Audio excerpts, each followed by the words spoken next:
Hi friends, ഇന്നിവിടെ മഴയാണ്. ഞാനിവിടെ വിശുദ്ധ ലോറൻസ് പുണ്യവാളന്റെയും വിശുദ്ധ സ്റ്റെഫാനോസിന്റെ കബറിടം കാണുവാനായിട്ട് ഇവിടെ സെന്റ് ലോറൻസ് ഓഫ് ഓറി ലെമൂറ എന്ന് പറഞ്ഞ ഒരു ബസിലിക്കയുടെ അടുത്ത് വന്നിരിക്കുകയാണ്. ഇവിടെയാണ് നമ്മുടെ ആദിമ രക്തസാക്ഷിയായ വിശുദ്ധ സ്റ്റെഫാനോസിന്റെ കബറിടവും അതുപോലെ തന്നെ പിന്നീട് AD 288 രക്തസാക്ഷിയായ വിശുദ്ധ ലോറൻസ് ഡീക്കന്റെ കബറിടവും അതുപോലെ തന്നെ പിയോ 9 മാർപ്പാപ്പയുടെയും പയസ് 9 മാർപ്പാപ്പയുടെയും അതുപോലെ തന്നെ വിശുദ്ധ ജസ്റ്റിന്റെയും കബറിടം ഉള്ളത് ഈ ദേവാലയത്തിലാണ്. നമുക്ക് അങ്ങോട്ടേക്ക് പോയി കാണാം. ചെറിയ മഴയുണ്ട്. ഇന്ന് നമുക്കറിയാവുന്നതുപോലെ സെന്റ് ലോറൻസ് ഓഫ് ഓറി മതിലുകൾക്ക് പുറമേയുള്ള ഈ ബസിലിക്ക 2 പള്ളികളുടെ സംയോജനത്തിൻ്റെ ഫലമാണ്. ഒന്ന് 6-ാം നൂറ്റാണ്ടിൽ നിർമ്മിച്ചതും അതുപോലെ തന്നെ 13-ാം നൂറ്റാണ്ടിൻ്റെ തുടക്കത്തിൽ നിർമ്മിച്ചതും കൂടെ ഒരുമിച്ച് ചേർത്താണ്. സ്പാനിഷ് വംശജനായ ഒരു ഡീക്കനായിരുന്നു ലോറൻസ്. അദ്ദേഹത്തിൻ്റെ ശവകുടീരത്തിന് ചുറ്റുമാണ് ഈ ദേവാലയം നിർമ്മിച്ചത്. വലേറിയൻ ചക്രവർത്തിയുടെ കാലഘട്ടത്തിൽ അദ്ദേഹം രക്തസാക്ഷിത്വം വരിക്കുകയും അതിനുശേഷം ഇവിടെ അടക്കം ചെയ്യുകയുമാണ് ചെയ്തത്. അതുപോലെ തന്നെ വിശുദ്ധ സ്റ്റെഫാനോസിൻ്റെ തിരുശേഷിപ്പുകൾ ജെറൂസലേമിൽ നിന്ന് ഇങ്ങോട്ടേക്ക് കൊണ്ടുവരികയും ഇവിടെ അടക്കം ചെയ്യുകയും ചെയ്തിട്ടുണ്ട്. 4-ാം നൂറ്റാണ്ടിൽ തന്നെ കോൺസ്റ്റന്റൈൻ ചക്രവർത്തി വിശുദ്ധ ലോറൻസിൻ്റെ ശവകുടീരം ക്രമീകരിക്കുകയും അലങ്കരിക്കുകയും അതുപോലെ തന്നെ സമീപത്ത് തന്നെ ഒരു വലിയ സെമിത്തേരി പണി കഴിപ്പിക്കുകയും ചെയ്തു. അതിനുശേഷം ഈ പള്ളി ഒത്തിരിയേറെ പുനരുദ്ധാന പ്രവർത്തനങ്ങളിലൂടെ ഏർപ്പെട്ട് മുന്നോട്ട് പോയിട്ടുണ്ട്. അതുപോലെ തന്നെ ഈ പള്ളിയിൽ ഒത്തിരിയേറെ ഫ്രെസ്കോസ് കാണുവാനായിട്ടും സാധിക്കും.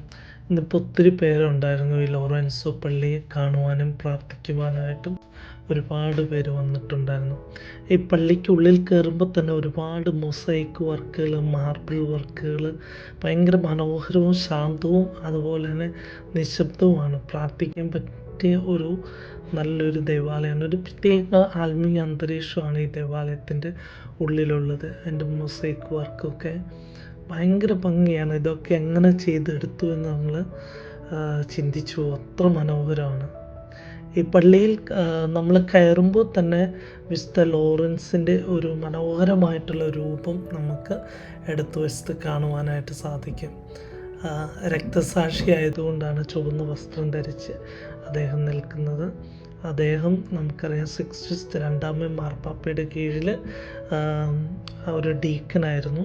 അതുപോലെ തന്നെ അദ്ദേഹം വലേറിയൻ ചക്രവർത്തിയുടെ സമയത്ത് രക്തസാക്ഷിത്വം വരിച്ച വ്യക്തിയാണ്. ഈ പള്ളിയുടെ വലത്തുവശത്തായിട്ട് വേറൊരു രൂപമുണ്ട്. അത് വിശുദ്ധ സ്റ്റെഫാനോസിൻ്റെ കൂടെ ക്രൈസ്തവ സഭയിലെ ആദ്യത്തെ രക്തസാക്ഷിയായിരുന്ന സ്റ്റെഫാനോസിൻ്റെ ഒരു മനോഹരമായിട്ടുള്ള ഒരു രൂപവും കാണാം. ആ രൂപത്തിൻ്റെ തൊട്ടടുത്ത് തന്നെ പള്ളി നമ്മൾ കയറുമ്പോൾ മാമോദിസ തൊട്ടിയുണ്ട് വലത്തുവശത്ത്.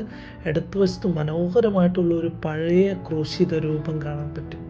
ഒത്തിരി വർഷം പഴക്കമുള്ളൊരു ക്രൂശിത രൂപം. അത് കാണുന്നതിന് ഒരു പ്രത്യേക ഭംഗിയും അതുപോലെ തന്നെ ഈശോയുടെ പീഡാസഹനം വളരെ മനോഹരമായിട്ട് ചിത്രീകരിച്ചിരിക്കുന്ന, സ്വർഗത്തിലേക്ക് നോക്കിയിരിക്കുന്ന ഈശോയും അതുപോലെ തന്നെ ശരീരഭാഗങ്ങളെല്ലാം എന്താ പറയുക, സഹനം കൊണ്ട് വിഷമിക്കുന്നത് എടുത്തു കാട്ടിയിട്ടുണ്ട്.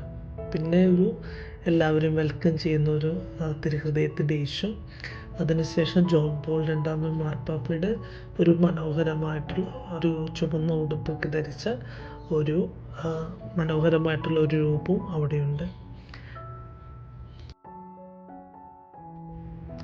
ഇതിന് ശേഷം നമ്മൾ മുന്നോട്ടേക്ക് പോകുമ്പോഴാണ് മനോഹരമായിട്ടുള്ള മാർബിൾ വർക്കുകളും അതുപോലെ തന്നെ വലത്തുവശത്ത് ഈ കൊയറിനൊക്കെ നിൽക്കാൻ പറ്റിയ സ്ഥലങ്ങളും ഇടത്തുവശത്ത് വചനപീഠവും ഒക്കെ കാണാനായിട്ട് സാധിക്കും. എല്ലാം മാർബിളിൻ്റെ ഒക്കെ ഒരുപാട് മനോഹരമായിട്ടുള്ള വർക്കുകളാണ്. അന്നത്തെ കാലത്ത് ഇവരൊക്കെ എങ്ങനെ ചെയ്തെടുത്തു എന്ന് തികച്ചും അതിശയിക്കേണ്ടിയിരിക്കുന്നു. അതുപോലെ തന്നെ ഇവിടെ ഇപ്പോൾ ലോകമഹായുദ്ധ കാലത്ത് ബോംബൊക്കെ ഇടുകയും കുറേ ഭാഗങ്ങൾ നശിച്ചു പോവുകയും ചെയ്തു.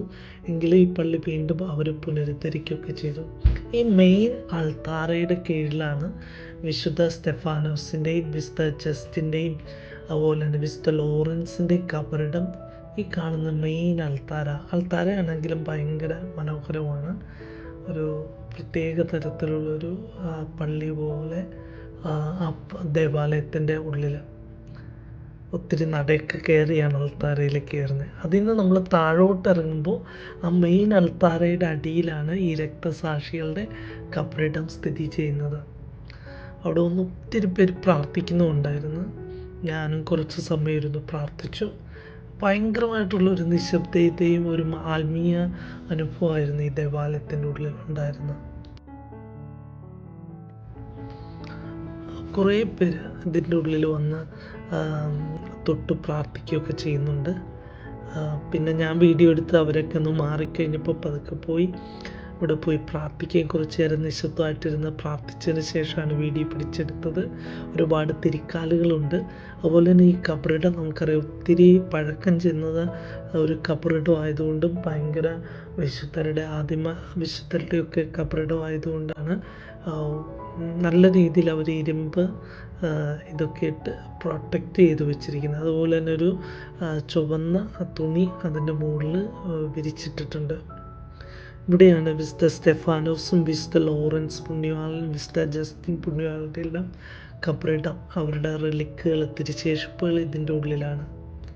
ഇവിടെ ഉള്ളിൽ കയറി പ്രാർത്ഥിക്കുന്ന ഭയങ്കര എന്തോ ഒരു ആത്മീയ പ്രത്യേകത പറഞ്ഞറിയിക്കാൻ പറ്റത്തില്ല. നിങ്ങൾ റോമിൽ വരുമ്പോൾ ഇച്ചിരി കഷ്ടപ്പെട്ടാണെങ്കിലും ഇവിടെ വരണം.